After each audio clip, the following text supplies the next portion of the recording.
Hello friends, आज हम आपको दिखाएंगे जो यूरेथ्रल डायलिटेशन या यूरेथ्रल कैलिब्रेशन या आपके पेशाब के रास्ते में सिकुड़न हो गई है उसको जब हम डायलेट करते हैं तो आजकल ओटी में किस तरह किया जाता है। पहले तो ब्लाइंडली करते थे, ओपीडी में करते थे। ब्लाइंडली करने में क्या होता है, एक खड्डा बन जाता, फॉल्स पैसेज बन जाता था, पेशेंट को बहुत ब्लीडिंग होता था और साथ में पेट फुटा करके पाइप कर देते थे। लेकिन आज के टाइम में पुरुष हो या महिला हो, उनका हम लोग यूरेथ्रल डायलिटेशन करके ही उसको ठीक कर सकते हैं, जिसके अंदर किसी तरह का फॉल्स पैसेज नहीं होता है, किसी तरह की इंजरी नहीं होती है। चलिए आपको हम उसके इंस्ट्रूमेंट बताते हैं, हम क्या क्या इंस्ट्रूमेंट उसको यूज करते हैं। आइए, सबसे पहले हम लोग ये बीटाडीन होता है, बीटाडीन सॉल्यूशन होता है। बीटाडीन सॉल्यूशन जो होता है उसको हम पहले गॉज लेके उस प्राइवेट पार्ट को क्लियर करते हैं। क्लियर करने के बाद में जाइलोगोन जेली होती है, इस जेली को हम लोग वहां लगाते हैं। जाइलोगोन जेली लगाने के बाद में एक गाइड वायर होता है, जेब्रा गाइड वायर होता है, टेल्मो गाइड वायर होता है, वो पेशाब के रास्ते के में हम अंदर उसको डाल देते हैं। अब यहाँ पे फोकस कीजिए दोनों के ऊपर, जो जो चीज दिखा रहे हैं उनके ऊपर फोकस करते जाइए। ये गाइड वायर होता है, ये दोनों गाइड वायर है। पहले गाइड वायर पेंटिंग डिपिंग करने के बाद जाइलोगोन जेली देते हैं, उसका गाइड वायर को डाल देते हैं और गाइड वायर के ऊपर से ये एक सिक्वेंशियल डायलेटर सेट होता है।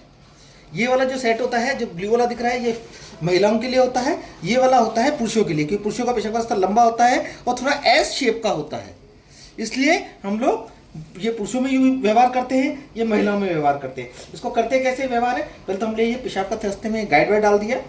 गाइड वायर डालने के बाद में जैसे हम लोग गाइड वायर डाल देते हैं, उसके बाद में पेशाब के रास्ते को डायलेट करते हैं। पहले गाइड वायर अंदर डाल दिया और पीछे वाले हिस्से से हम लोग यहाँ से इसको डालते हैं, तो वो सीधा आपका पेशाब के रास्ते के अंदर जाएगा। आगे वाला हिस्सा पेशाब का थैली में जा चुका है पेशाब के रास्ते से, और ये वाला रास्ते में हम लोग इसको अंदर डाल के डायलेट करते हैं। इस तरह इसको डायलेट किया था। डायलेट करने के बाद में हम लोग ऑलवेज एक बार सिस्टोस्कोपी करके देखते हैं कि इस सिस्टोस्कोपी के लिए सिस्टोस्कोपी लेंस होता है, जिसे टेलीस्कोप बोलते हैं, सिस्टोस्कोप शीट होता है और ये ब्रिज होता है।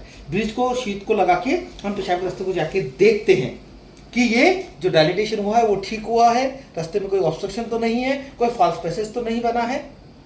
उसके बाद में जरूरत होता है तो ये ओटिस यूरेथ्रोटोम होता है, जिसको हम लोग डायलेट कर सकते हैं। उससे भी हम पेशाब रास्ते को अगर ठीक ठाक रास्ता है तो इसको डायलेट करके उसको कट करके भी माइक्रोस्कोप से ठीक कर सकते हैं।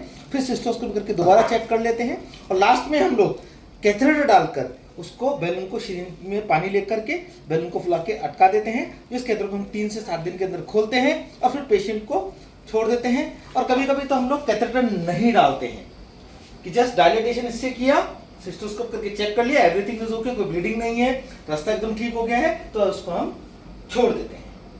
तो अगर ये हमारा यूरेथ्रल डायलिटेशन या यूरेथ्रल कैलिब्रेशन या पेशाब का रास्ता पतला हो गया, उसको कैसे डायलेट करते हैं, कैसे बड़ा करते हैं, उसके इंस्ट्रूमेंट के बारे में आज जानकारी दी। और मेरा वीडियो आपको पसंद आया है तो उसे शेयर कीजिए, सब्सक्राइब कीजिए, लाइक कीजिए। नमस्कार।